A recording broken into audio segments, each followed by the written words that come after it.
బులెటిన్లో super exclusive చూస్తున్నాము. సార్వత్రిక ఎన్నికల వేడి చల్లారక ముందే ఆంధ్రప్రదేశ్లో మరో రాజకీయ సమరానికి తెరలేవబోతుంది. 2026లో జరగనున్న స్థానిక సంస్థల ఎన్నికలే ఇప్పుడు రాష్ట్రంలో హాట్ టాపిక్.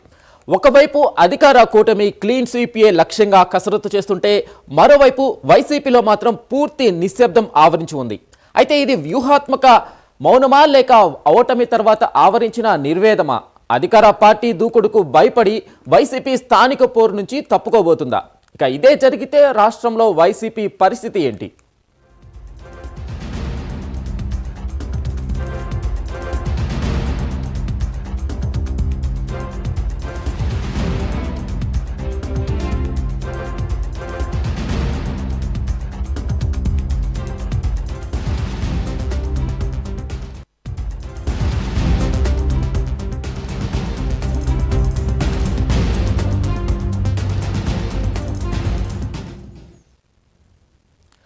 సార్వత్రిక ఎన్నికల వేడి చల్లారక ముందే ఆంధ్రప్రదేశ్లో మరో రాజకీయ సమరానికి తెరలేవబోతుంది.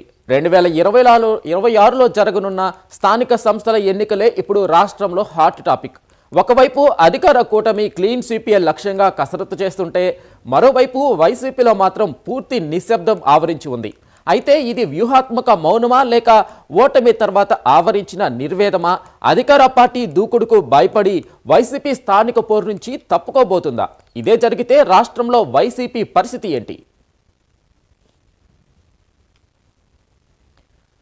ఇదే అంశంపై పూర్తి అప్డేట్ మా ప్రతినిధి సుధీర్ అందిస్తారు. సుధీర్, చెప్పండి, వైఎస్ఆర్సీపీ పార్టీ ఓటమి తర్వాత కూడా ఎందుకు ఇంత నిస్తేజంగా కనిపిస్తా ఉంది?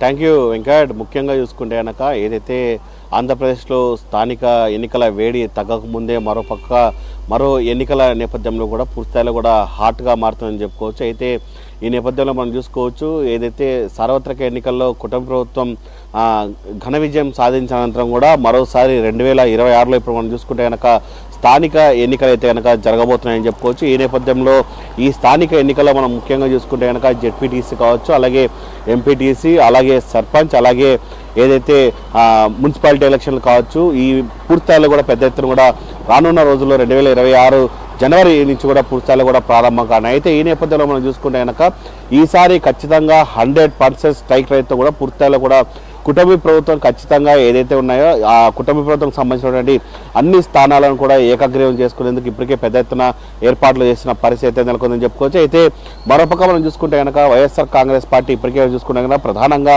ఏదైతే రానున్న జెడ్పీటీసీ, ఎంపీటీసీ ఎన్నికలకు కూడా పూర్తిస్థాయిలో కూడా దీనికి సంబంధించినటువంటి దిశానిర్దేశం ఎలా చేయాలి ఏంటి అనే దానిపైన కూడా ఇప్పటి వరకు కమిటీలు వేసుకోకుండా ఉన్న పూర్తిస్థాయిలో ఉన్న పరిస్థితి కనపడుతుందని చెప్పుకోవచ్చు. ఇప్పటికే మనం చూసుకోవచ్చు, వైఎస్ జగన్మోహన్ రెడ్డి దాదాపుగా ఇప్పటికీ కడప జిల్లాకు 3 రోజులు పర్యటన రావడం జరిగింది. దాదాపు ఇక్కడ ఉన్నటువంటి కొంతమంది కార్యకర్తలతో మాట్లాడడం జరిగింది. దాని తదనంతరం కూడా పూర్తిస్థాయిలో ఆయన బెంగళూరు కూడా వెళ్ళడం జరిగింది. అయితే ముఖ్యంగా మనం చూసుకుంటే కనుక ఎన్నికలు సమీపిస్తున్న నేపథ్యంలో కూడా అన్ని పార్టీలు కూడా పూర్తిస్థాయిలో బిజీ గడుపుతుంటే మటుకు వైఎస్ఆర్ కాంగ్రెస్ పార్టీ మాత్రం పూర్తిస్థాయిలో కూడా ఈసారి ఎన్నికల్లో నిలబడతామా లేదా అన్న స్థాయిలో కూడా పూర్తిస్థాయిలో కూడా అడుగులు వేస్తున్న పరిస్థితి అని చెప్పుకోవచ్చు.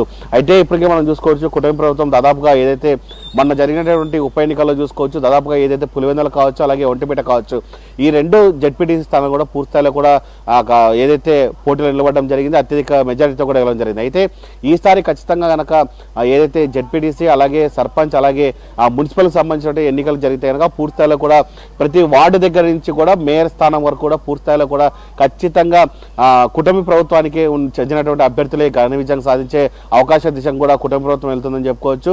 వైఎస్ఆర్ కాంగ్రెస్ పార్టీ మాత్రం తూతూ మంత్రంగానే వెళ్తుందని చెప్పుకోవచ్చు. ఇప్పటికైనా వైఎస్ఆర్ కాంగ్రెస్ పార్టీకి చెందిన నేతలు పూర్తిస్థాయిలో కూడా ఎక్కడే కానీ ఒక సమావేశం కానీ, అంటే రానున్న ఎన్నికల నేపథ్యంలో కూడా ఒక బహిరంగ సభ కానీ ఇలా పెట్టుకోవడంపై కూడా పూర్తిస్థాయిలో కూడా పెద్ద ఎత్తున కూడా చర్చ నడుస్తుందని చెప్పుకోవచ్చు.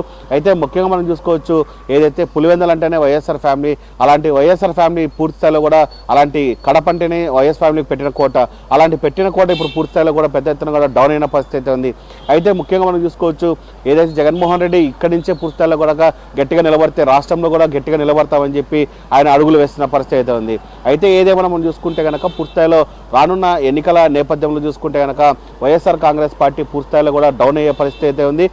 మొత్తంగా చూసుకుంటే కనుక అన్ని జెడ్పీటీసీ, ఎంపీటీసీ, అలాగే సర్పంచ్, అలాగే మున్సిపల్ సంబంధించినటువంటి అన్నీ కూడా పూర్తిస్థాయిలో ఏకగ్రీవం చేసుకునే దిశగా అడుగులు వేస్తుందని చెప్పుకోవచ్చు. దీనిపైన వైఎస్ఆర్ కాంగ్రెస్ పార్టీ ఎలా ముందుకు వెళ్తుంది ఏంటి దానిపైన పెద్ద ఎత్తున కూడా చర్చ జరుగుతున్న పరిస్థితి అవుతుంది.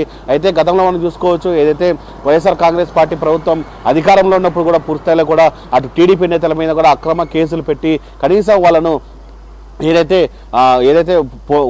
ఓటింగ్కి వెళ్ళి అక్కడ ఓటు వేసేందుకు పరిస్థితి కూడా లేదు, అలాగే నామినేషన్లు వేసే పరిస్థితి కూడా లేకుండా పూర్తిస్థాయిలో కూడా వాళ్ళందరినీ ఇళ్లలోనే పెట్టి దిగ్బంధం చేయడం జరిగింది. అలాగే పోలీసులను పంపించి పూర్తిస్థాయిలో కూడా వాళ్ళందరూ కూడా అక్రమ అరెస్టులు చేయడం జరిగింది.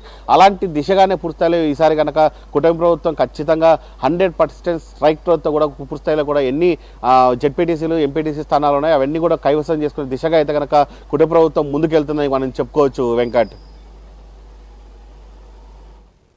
Okay, right Sudheer, thank you.